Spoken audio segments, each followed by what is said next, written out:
بسم اللہ الرحمن الرحیم۔ درود و سلام ہو محمد و آل محمد پر۔ السلام علیکم۔ بیست خبر نامے میں خوش آمدید۔ نظر ڈالتے ہیں 21 دسمبر کی اہم ملکی اور عالمی خبروں کی شہ سرخیوں پر۔ ملتان کی ڈسٹرکٹ اینڈ سیشن عدالت نے توہین مذہب کیس میں یونیورسٹی کے سابق لیکچرر جنید حفیظ کو سزائے موت سنا دی ہے۔ سپریم کورٹ آف پاکستان کے سینئر ترین جج جسٹس گلزار احمد نے پاکستان کے 27ویں منصف اعلیٰ کے عہدے کا حلف اٹھا لیا ہے۔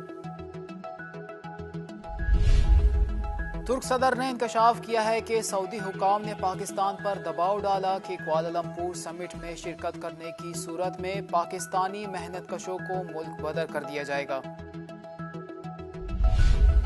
امریکہ نے پاکستان کو مذہبی آزادی سے متعلق واچ لسٹ میں برقرار رکھ دیا ہے۔ ملائیشیا سمٹ میں وزیر اعظم عمران خان کے شرکت نہ کرنے کے حوالے سے ترک صدر کے جواب میں سعودی سفارت خانے کا بیان سامنے آ گیا۔ بھارت کے مختلف شہروں میں مسلم مخالف متنازع قانون کے خلاف مظاہروں کا سلسلہ جاری ہے۔ شامی فوج نے ادلب میں النصرہ فرنٹ کے درجنوں دہشت گردوں کو ہلاک کر دیا ہے۔ کینیڈا میں مظاہرین نے بھارتی قونصلیٹ کے باہر کشمیریوں کے حق میں مظاہرہ کیا اور شدید نعرے بازی کی۔ امریکی صدر ڈونلڈ ٹرمپ نے اپنے مواخذے کے جواب میں امریکی ایوان نمائندگان کی سربراہ نینسی پیلوسی کے مواخذے کا مطالبہ کیا ہے۔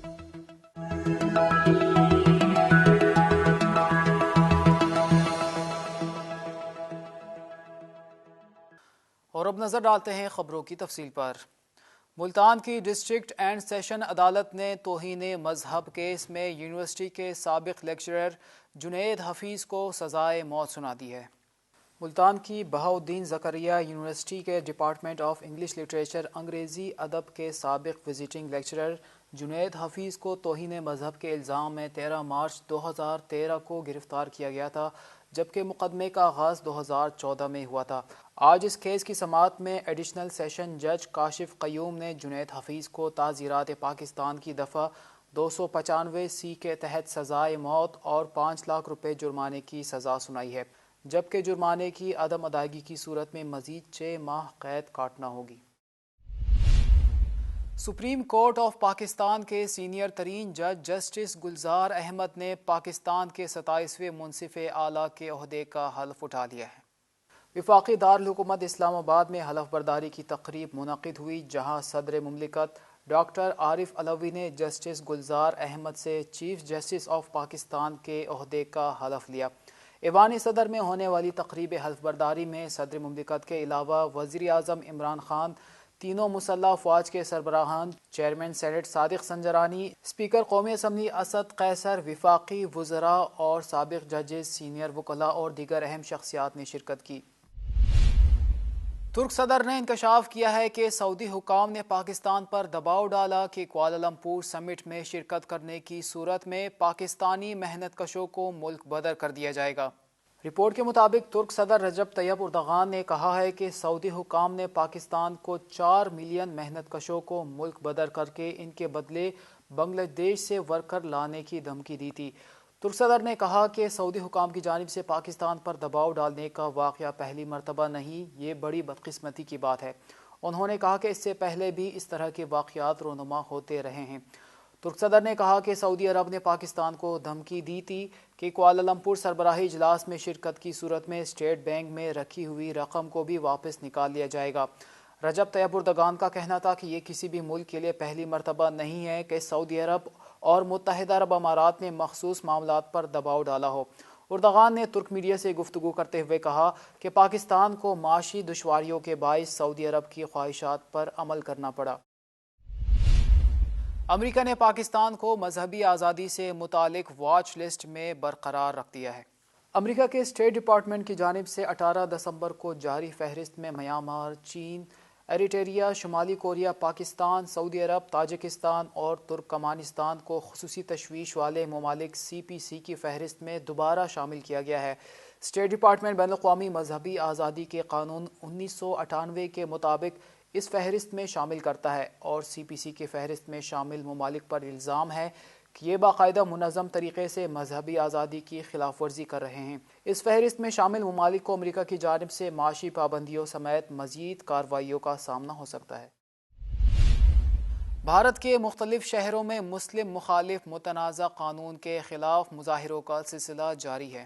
رپورٹ کے مطابق دارالحکومت نئی دہلی سمیت مختلف ریاستوں اور شہروں میں متنازع بل کے خلاف شہری سراپا احتجاج ہے۔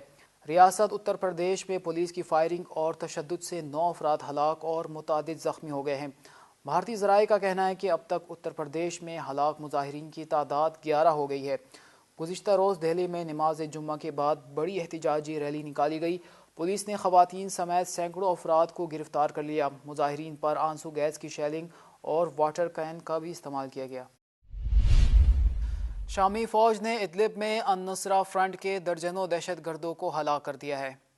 رپورٹ کے مطابق شامی سرکاری فوج اور عوامی رضاکار فورسز نے امریکہ اور اسرائیل کے حمایت یافتہ دہشت گردوں کے خلاف کارروائی کی، جس کے نتیجے میں 38 دہشت گرد ہلاک اور متعدد زخمی ہو گئے۔ شامی حکومت نے جنوب مشرقی ادلب کے مضافات میں مزید تازہ دم فوجی دستے تعینات کر دیے ہیں۔ دوسری جانب عراق کی رضاکار فورس حشد الشعبی نے کہا ہے کہ شام سے دسیوں داعشی دہشت گرد عراق میں داخل ہونے کی کوشش کر رہے ہیں۔ کینیڈا میں مظاہرین نے بھارتی قونصلیٹ کے باہر کشمیریوں کے حق میں مظاہرہ کیا اور شدید نعرے بازی کی۔ مقبوضہ کشمیر میں بھارتی ظلم کی بازگشت جنوبی ایشیا سے نکل کر ایک بار پھر مغرب تک پہنچ گئی۔ کینیڈا کے شہر ٹورنٹو میں بھارتی وزیر برائے امور خارجہ جے شنکر کی کینیڈین عہدیداروں کے ساتھ سفارتی بات چیت کے موقع پر بھارتی قونصلیٹ کے باہر کشمیریوں کے حق میں مظاہرہ کیا گیا۔ مظاہرین نے شدید نعرے بازی بھی کی۔ مظاہرین نے ہاتھوں میں پلے کارڈز اٹھا رکھے تھے جن پر کشمیریوں کو آزادی دینے اور مودی مخالف نعرے درج تھے۔ امریکی صدر ڈونلڈ ٹرمپ نے اپنے مواخذے کے جواب میں امریکی ایوان نمائندگان کی سربراہ نینسی پیلوسی کے مواخذے کا مطالبہ کیا ہے۔